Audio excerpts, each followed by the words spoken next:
So, good day everyone. I'm Jonah Villavisa from BSME 3B at ating pag-uusapan ang electricity. And again, welcome sa video natin na to sa ating subject na EE333 o DC and AC machineries. Kung di ka pa familiar sa subject na to ay pag-uusapan natin yan.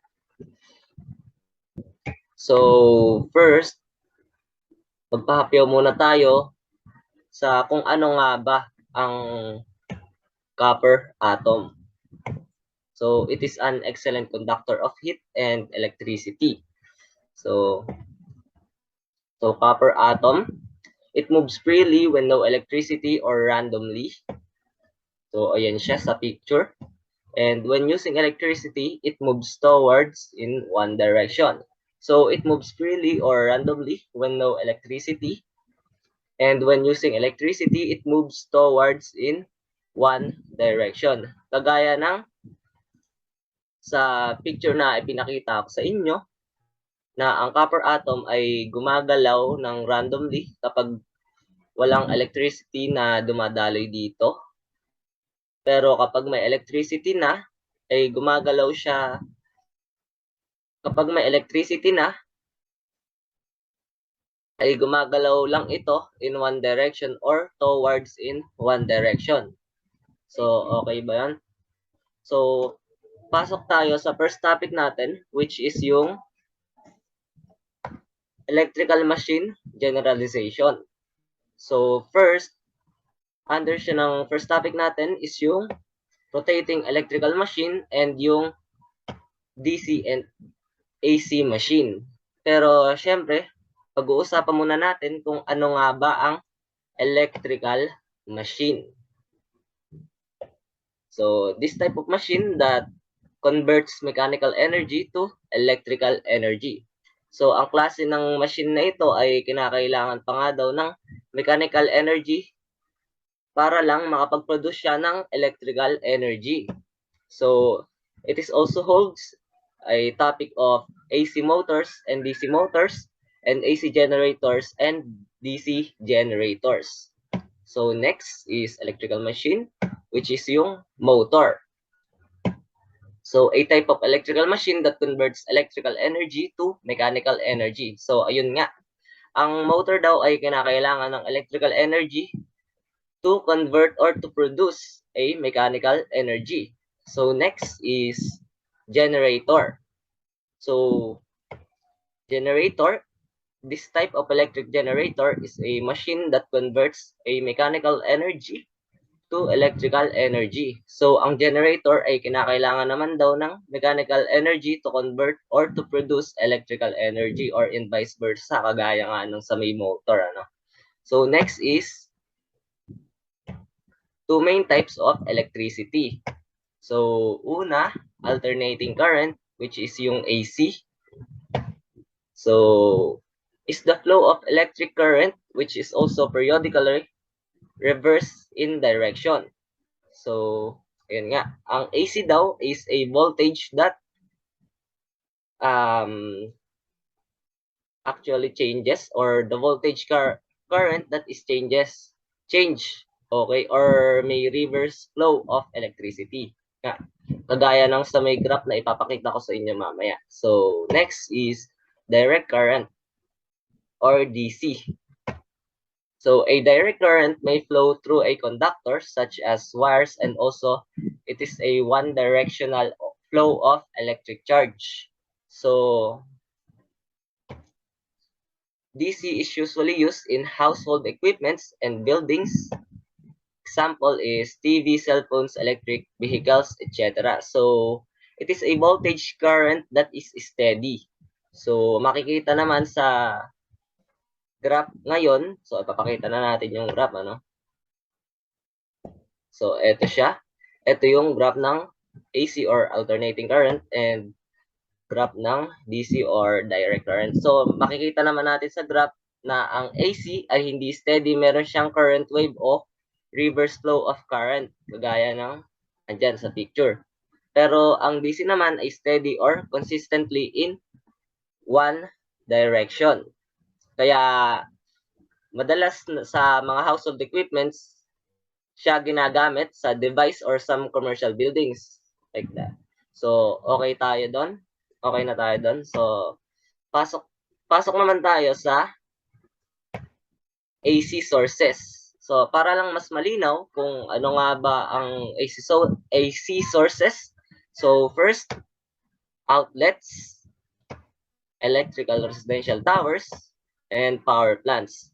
So, ang outlets ay karaniwan natin itong makikita sa mga bahay natin at isa sa mga sources ng AC current. So, madalas itong sinasaksakan ng mga household equipments.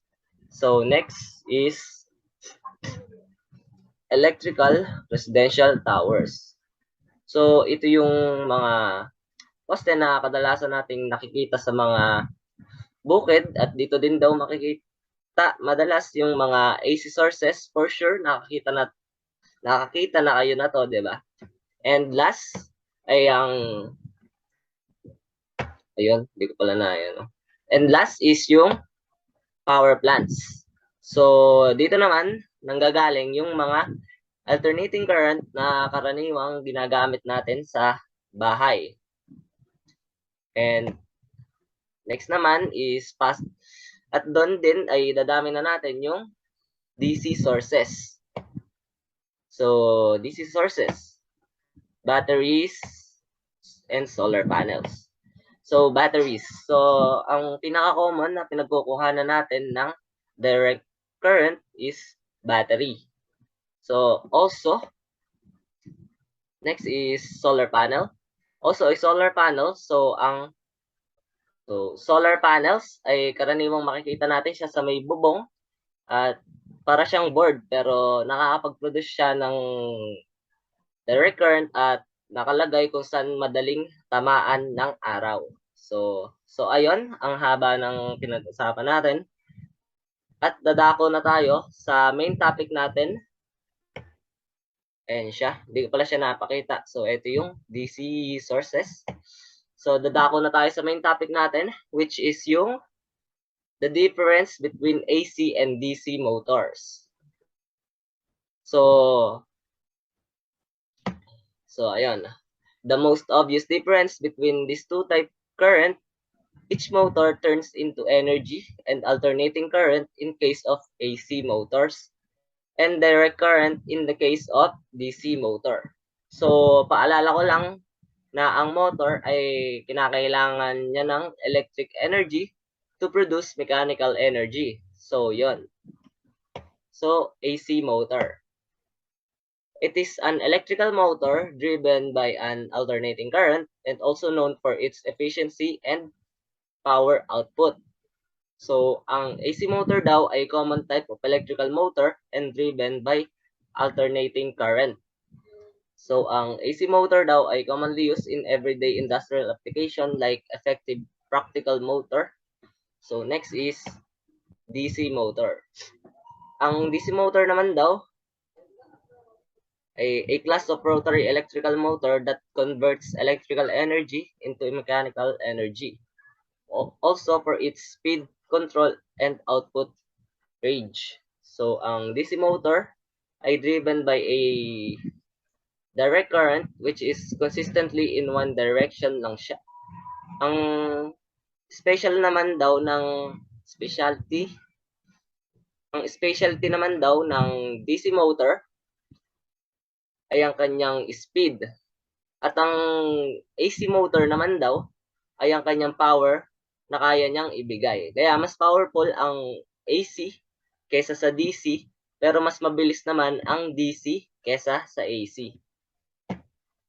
So next, the difference between AC and DC generator. So, ito na siya. So, AC generator. So, it is the coil through the current flow in a fixed and the magnet usually moves. So, yon. AC generator is used in a smaller area to power a electrical equipment like computers and other devices, etc. It is cost effective low on maintenance, and it is perfect to power a small appliances in our office and in our houses. So, ang AC generator ay kadalasan naman siyang ginagamit sa mga smaller electrical machines. Something like that. So, DC generator. So, usually the coil here is not usually the coil here is not fixed to rotate in a fixed field or in a fixed position. So, DC generator is usually used to power in a large scale area or large electric motor like malls or subways. So, it can run larger motor and smooth voltage. So, and ang DC generator ay ginagamit naman siya sa mga larger motor or larger area gaya ng sa mga mall or subways. So, marami pa silang pagkakaiba, no? Kagaya ng in a AC generator, the electrical current reverse directional periodically in AC generator. And in a AC generator, the coil through which the current flows is fixed, while the current magnet moves, the construction is simple and costs are less.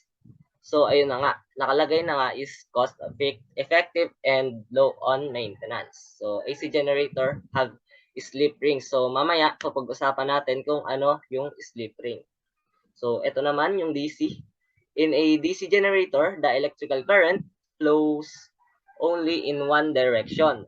So, in a DC generator, the coil through which the current flow rotates in a fixed field. The overall design is very simple, but construction is complex due commutators and slip rings. So DC generator have slip rings commutators.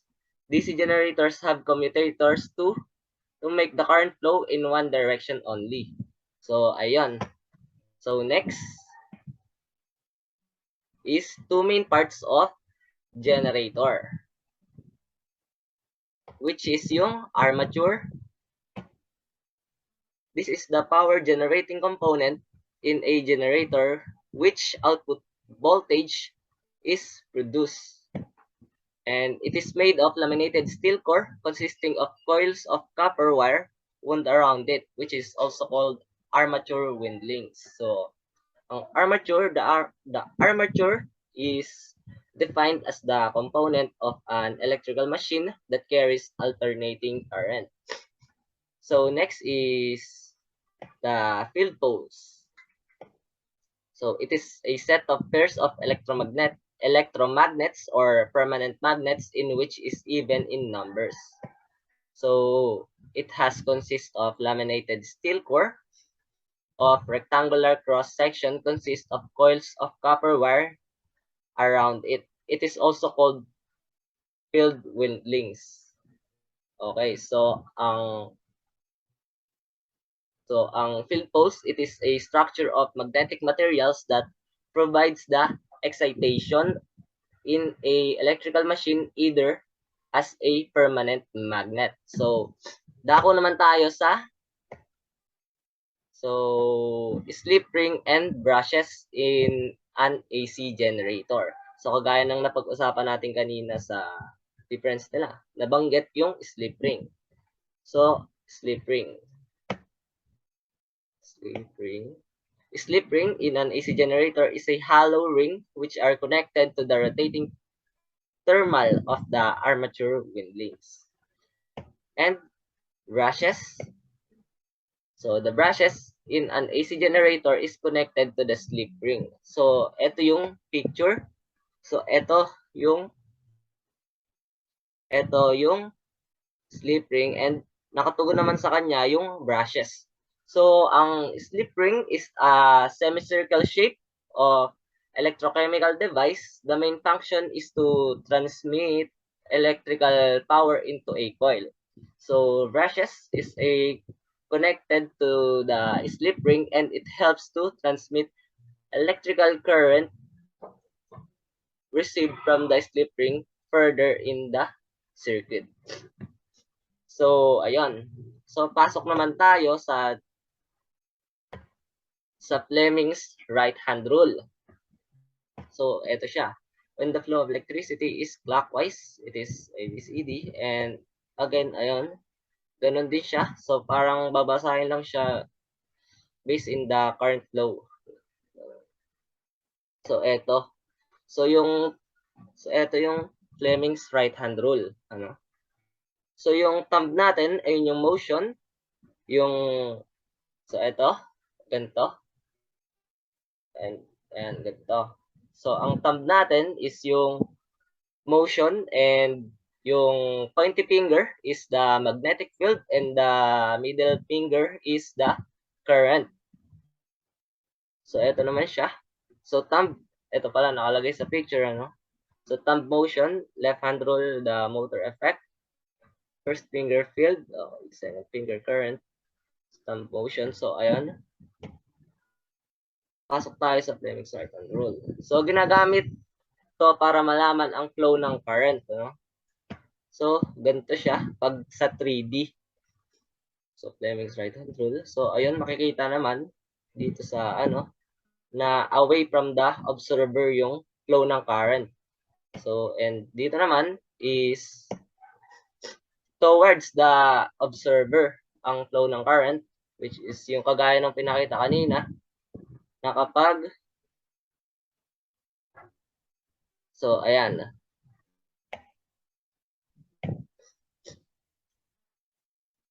na kapag clockwise is ABCD and counterclockwise is DCBA. So, the four finger points in the direction of the magnetic field and the thumb must point in the direction of the motion of the conductor in the direction in which we are pushing the conductor. So, ayan.